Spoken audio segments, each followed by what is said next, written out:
Cinta berbanding terbalik. Sebuah kisah penuh dengan emosi, di mana cinta, gengsi, dan harga diri bertabrakan dalam pusaran konflik. Di episode sebelumnya, Lisa menghilang saat namanya dipanggil di acara, membuat Kevin panik mencarinya. Ia ditemukan berjalan sendirian, larut dalam kesepian dan luka batin.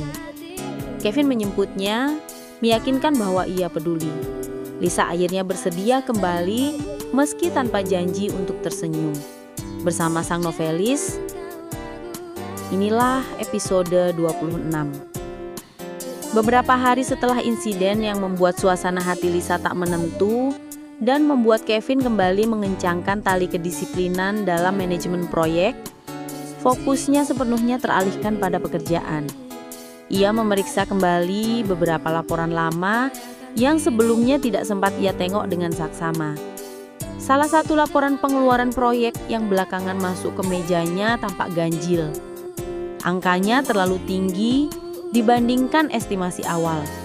Namun progres di lapangan justru stagnan dan bahkan mundur beberapa persen dari target mingguan. Dengan wajah serius dan mata yang tak lepas dari lembar laporan, Kevin merautkan alisnya. Ada yang gak beres, gumamnya pelan.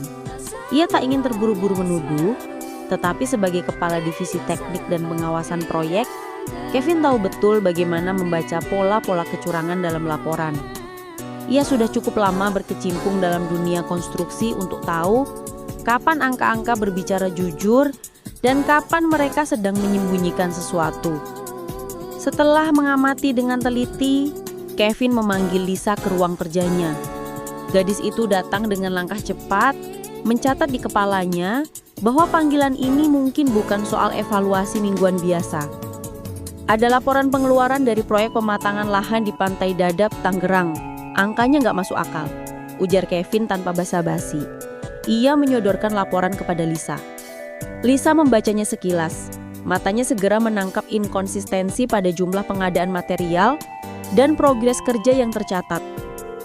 Ada kemungkinan markup atau pekerjaan fiktif? Tanya Lisa. Bisa jadi, tapi yang pasti gue butuh kamu ke sana, jawab Kevin cepat. Kamu belum dikenal di proyek itu, jadi bisa lebih bebas cek situasinya. Lisa mengangguk, menangkap maksud Kevin yang hendak mengirimnya sebagai semacam penyusup yang tidak terdeteksi oleh orang-orang di proyek. Oh iya, lanjut Kevin.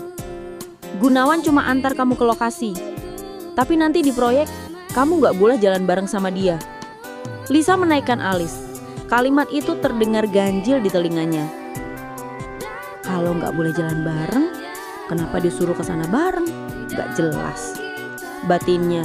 Tapi ia tak mengucapkannya secara langsung. Ia hanya mengangguk pelan dan keluar dari ruangan. Perjalanan ke proyek di Pantai Dadap memakan waktu hampir 2 jam. Cuaca siang itu menyengat. Namun Lisa tetap fokus membaca kembali dokumen pengadaan dan laporan progres di tangannya. Sesampainya di lokasi, Gunawan segera mengenalkan dirinya kepada staf administrasi proyek, lalu menjauh perlahan, membiarkan Lisa bekerja tanpa terlibat langsung. Lisa segera turun ke lapangan, menyamar sebagai staf audit teknis dari pusat. Para pekerja tampak biasa saja, tetapi kepala proyek dari pihak subkontraktor, Charles, tampak sedikit gelisah begitu melihat ada orang baru yang memeriksa material dan laporan secara langsung. Dengan teliti, Lisa membandingkan data pembelian tanah uruk dengan jenis dan volume tanah yang ada di lapangan. Ia juga mencatat nomor dan jenis truk pengangkut tanah. Dari pengamatannya, ia mendapati banyak truk yang membawa muatan di bawah standar spesifikasi. Beberapa bahkan tampak memuat jenis tanah yang tidak sesuai dengan kualitas yang dibayar dalam laporan pembelian. Charles mencoba mendekati Lisa. Wajahnya menyimpan senyum tipis yang sulit ditebak. Mbak, mungkin ada kekeliruan pencatatan. Biasanya dari vendor suka kirim tanah beda kualitas, tapi harganya sama. Nanti kami ganti kok. Namun Lisa tak terpengaruh.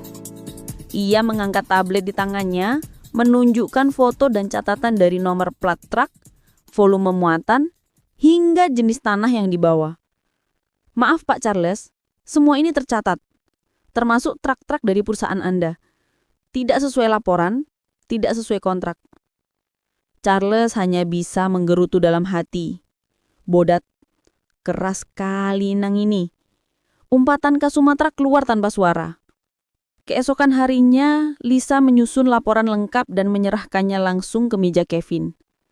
Laporan itu terdiri dari rincian kuantitatif dan kualitatif, ditambah dokumentasi foto dan analisa penyimpangan data. Kevin membacanya perlahan, lalu menatap Lisa beberapa detik.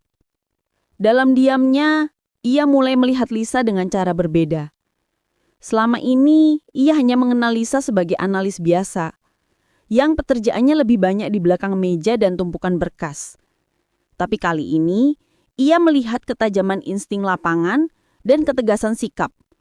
Dua hal yang jarang ditemukan sekaligus pada orang baru.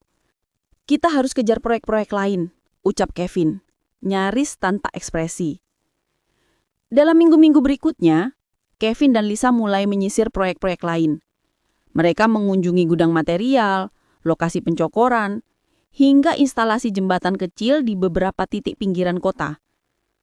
Setiap proyek yang mereka datangi, selalu ditemukan pola penyimpangan serupa. Laporan yang dilebih-lebihkan, pengadaan material fiktif, bahkan tenaga kerja yang tidak pernah ada di lapangan, namun gajinya rutin dibayarkan. Lisa tetap menjaga sikap profesionalnya. Di luar pekerjaan, ia tak pernah membuka obrolan pribadi dengan Kevin. Saat makan siang pun, ia lebih sering memilih duduk di sudut sambil mengetik laporan atau memeriksa data dari tablet. Kevin menghargai itu. Ia tahu Lisa bukan tipe orang yang mudah terbuka. Apalagi setelah apa yang terjadi di pesta kemarin. Tapi dari cara kerja Lisa yang tenang, akurat dan disiplin, Kevin tahu bahwa kehadirannya bukan sekedar tambahan personil. Lisa sudah jadi bagian penting dari pengawasan proyek. Dan saat ini, ketika Kevin mulai curiga bahwa penyimpangan ini bukan sekedar keteledoran individu, tetapi sistemik dan melibatkan pihak internal. Ia tahu ia butuh orang seperti Lisa di sisinya, yang bisa dipercaya, tanpa drama, dan tanpa keberpihakan. Senja sudah mulai turun di akhir pekan itu.